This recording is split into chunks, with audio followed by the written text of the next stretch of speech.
Ladies and gentlemen, boys and girls, welcome back to the Be Great Podcast, episode 38. I know it's been a while. It's been the holidays. Your boy's been busy, but I'm back with another episode and not too excited to be here. I'm not going to lie.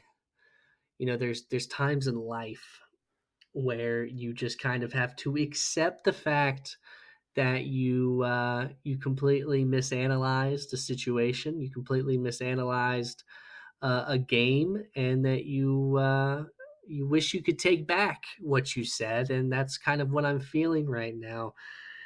I guaranteed a Georgia win based off of a few things, and obviously Georgia, um, honestly, kind of embarrassed themselves last night or yesterday. And we'll get into it. We'll get into the things that I'm frustrated about.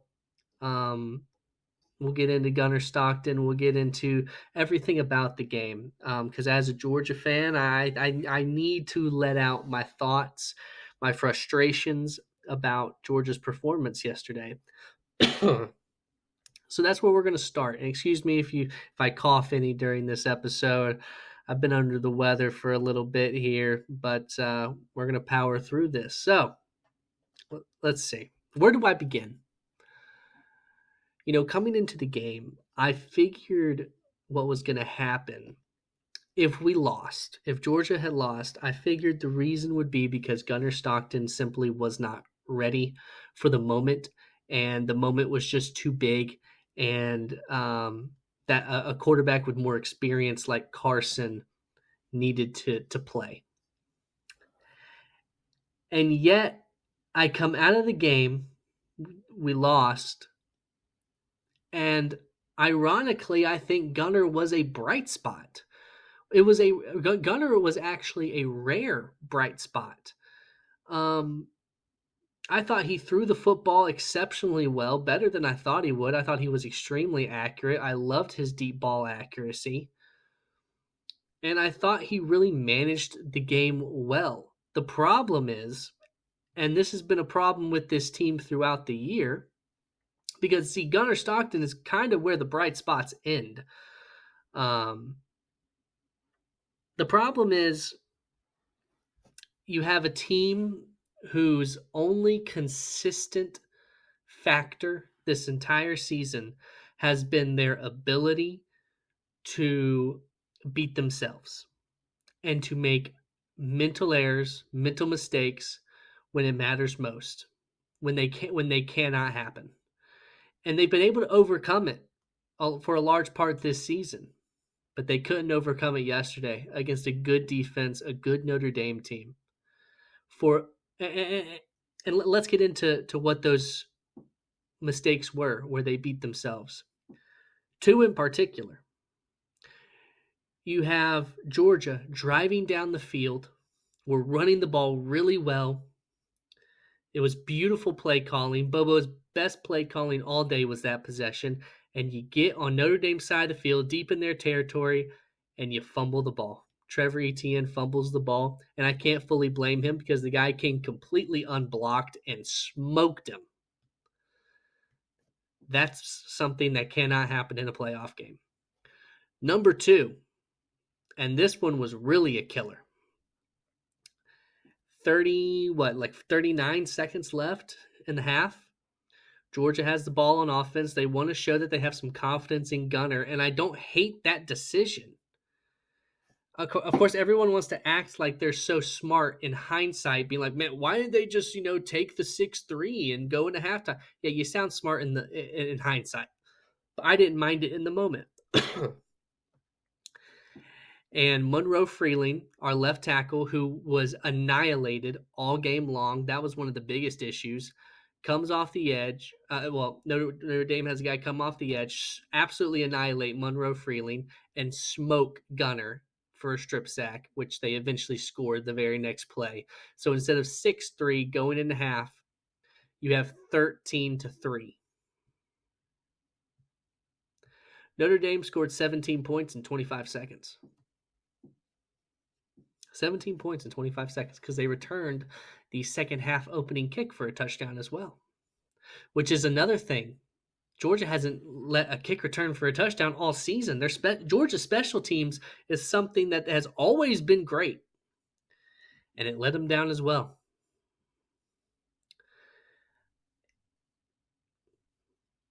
Those are things that you cannot let happen in a game of that magnitude and expect to win. You cannot have 2 fumbles and allow a kick return for a touchdown and expect to win a football game, especially when you created no turnovers defensively. And let me get to individual pieces of this team that I want to vent about. Let's start on the offense, because that's the more frustrating part. Obviously, it's been the most frustrating part all season. The offensive line, I think, is something that has kind of flew under the radar with how sucky they've been all season. The offensive line at times has been absolutely horrendous. They've had their good moments. The Tennessee game, the offensive line was fantastic. But you look back at the Ole Miss game as a prime example of when the offensive line was just annihilated. And then you look back to this game, the Notre Dame game, where Notre Dame was out their best defensive tackle, and then their other defensive tackle got hurt mid-game, and you still could not run the football. You could not block a soul all night, specifically Dylan Fairchild and Monroe Freely. Specifically them two. It was a very poor performance from specifically the left side of that offensive line. Gunner played great, but he can only do so much, especially in his first start. And you did not help him out at all. He was under duress all night. And the few times where he had time, guess what? He delivered a strike downfield. But he was under duress constantly. And I don't blame him for the strip sack. He got absolutely destroyed on his blind side. Most of us would fumble. I know I would. I probably would fumble and pass out for at least a week.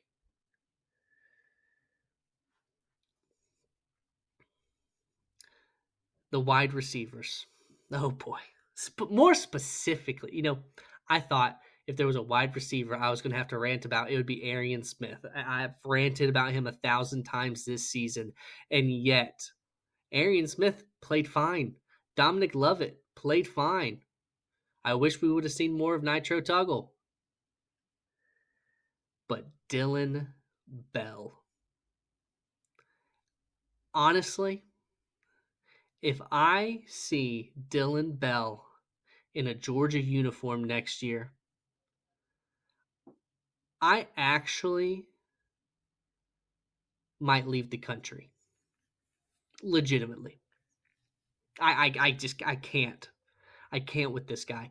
And I don't understand what happened to him. Last season, Dylan Bell was a bright spot. He played running back. He threw a touchdown pass. He seemed to have the best hands on the team, other than obviously Brock Bowers and Ladd McConkey, and I guess also Marcus Rosemy, Jack Saint.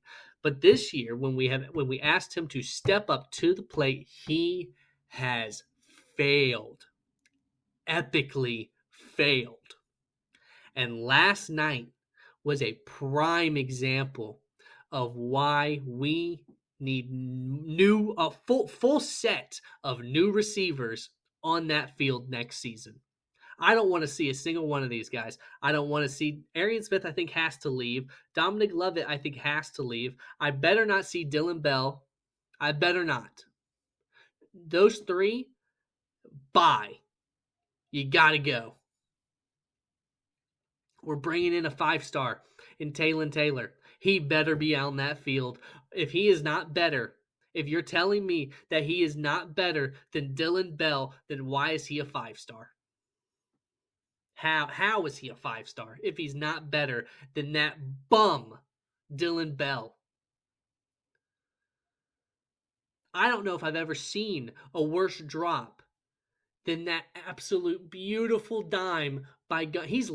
Honestly, Dylan Bell is lucky we scored a touchdown on that drive. He is so lucky, or I would be, if it's even possible, I'd be even more irate.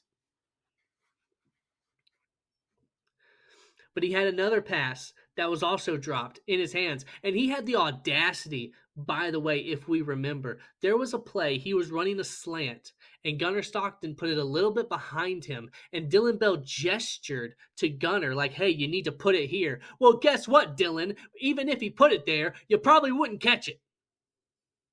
So stop the gesturing. We wonder why Carson has had a down year. It's not because, I think Carson has himself individually played worse.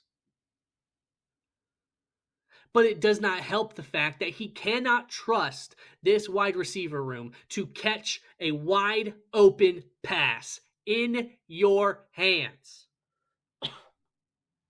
He hasn't been able to trust you all season. Why would he trust? Why would Gunnar trust you? Why? Why would he? You suck.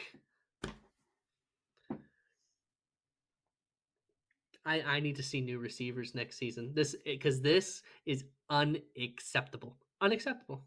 I cannot with these receivers. It's unacceptable. As far as the quarterback position, I've said it already. I think Gunnar was actually a rare bright spot yesterday, which in a way does make me feel good. I feel good about Gunnar if he is the starter next season. I can feel good about that. I think you can win a national championship with what I saw yesterday from Gunnar. Absolutely. Absolutely. The running back room. The running back room is really hit or miss. I think they're good players. I think Trevor Etienne will return next season, and I think Trevor Etienne's overall a great player. I don't fully blame the fumble on him. At the end of the day, do I want you to hold on to the ball? Of course I do. But he can't help that no one blocked the guy coming on the end and smoking him right in the ribcage. He can't help that. Nate Frazier, ran the ball really well yesterday and didn't fumble. Thank goodness, because he's had that issue. But I feel good about the running back room going forward. And again, I don't fully blame them for yesterday because the offensive line could not block a soul yesterday. Runs to the outside were useless. And we'll get to Bobo. I'll probably save him for last. Let's go to the defense. I thought the defensive line played well. I think they stopped the run like they wanted to. Other than, I don't even remember his name, Jeremiah Love, they stopped for the most part. But their other running back, they could not tackle him to save their lives. But I thought the defensive line got great penetration. Riley Leonard was also under duress for a majority of the game. I think the linebackers played fine against the run. Against the pass, meh. Safeties and corners, I'll just put the secondary in as a whole. I think Dalen Everett has shown a ton of improvement, and I could totally see him returning next season. I would like to see him return next season. Daniel Harris, I think, has been fine. He's shown improvement as the season's gone on. But I still think Ellis Robinson's better than him and needs to start next year. Obviously, Malachi will be leaving. Malachi, I think, had a little bit of a disappointing season, but I still think he's just a tremendous player. You can't deny the fact that he is a great player. And then obviously Dan Jackson, I have mixed feelings on. I think Dan Jackson has great heart, truly is a gritty player. I think he made some phenomenal plays this season, like the forced fumble on Haynes King. But I haven't said this issue that I have with him out loud, but I'll say it now because it really showed in the Notre Dame game. Far too often do I see him not tackling with his arms. He just runs full speed and launches himself head first, shoulder first into the player. Doesn't use his arms at all. He's like a fish. And too often does he just bounce right off the person. Too often. It happened in the Notre Dame game multiple times. I thought KJ Bolden was fantastic. I think he's been fantastic all season. He's a really bright spot for years to come for this defense. But, I think the offense did the defense no favors. No favors at all. But let me get to Bobo. I think his play calling at times was really good. And at times it was one of the most painful things I've ever seen in my entire life. It was completely egregious. I mean, and this has been a thing multiple times this season where in the Notre Dame game, first half, second quarter, I think Georgia had the ball with about 3 minutes left, 2 minutes left, and they had the ball for a total of like 27 seconds because we go pass, pass, pass with a backup quarterback. Why are we going? Why is this Georgia team with these receivers ever going pass, pass, pass? In what world? In what world? Another issue, I think the red zone play calling has been atrocious all season. If I have to see one more fade, I might throw up. Those fades worked when you have Brock Bowers or Colby Young earlier in the season before he had to leave the team because he's a big body receiver. Why are we throwing fades to a freshman in Nitro Tuggle in this big of a spot? Why are we throwing? I think what was it in the fourth quarter? We threw back-to-back fades. Am I right about that? I think we threw back-to-back fades on third and fourth down in the fourth quarter in an important drive. One of them to Lawson Lucky, which was just a bad throw by Gunner. But I hate those play calls. I cannot stand the play call of, okay, just hike the ball and throw the fade. Like, there's really nothing better that we can come up with. Really? Really? I, I think the play calling has been so abysmal. I think it's been vanilla. I think it's been predictable. I think we've seen that a lot because on the play that Trevor Etienne fumbled, you could tell that Notre Dame knew exactly what the play was. They knew exactly what the play was. Too many screens for my liking, although I will say we didn't throw that many yesterday, thank goodness. But way too many screens all season. Just a bland, vanilla offense. I hate it. And Bobo has to go. He has to go. He had a chance to prove himself these past 2 seasons, and he has failed. So he's got to go. He's got to go. This offense has sputtered since Monken left. It has sputtered. He has to go. I don't know who you go get. That's not my that's I don't get paid to make those decisions.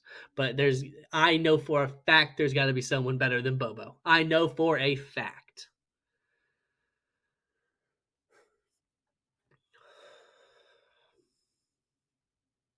But that's how I feel. I will say I do think that this was one of the weaker Georgia teams that Kirby Smart has coached. So the fact that we made the playoff, got the 2 seed, won the SEC, to me is still quite the accomplishment that Kirby pulled off. Because this was a very flawed team at the end of the day. And I think as far as how I feel about this team going forward for next season, a lot of it's going to depend upon who's leaving in the transfer portal, who are we getting in the transfer portal, and if any of these freshmen that we're bringing in are starting right away and being standouts. That's really what it comes down to. Also, who's declaring for the draft? I know Warren Brinson has declared for the draft, and obviously the seniors will be leaving, like Tate Ratledge, and I think Nazir Stackhouse is a senior as well, and some others.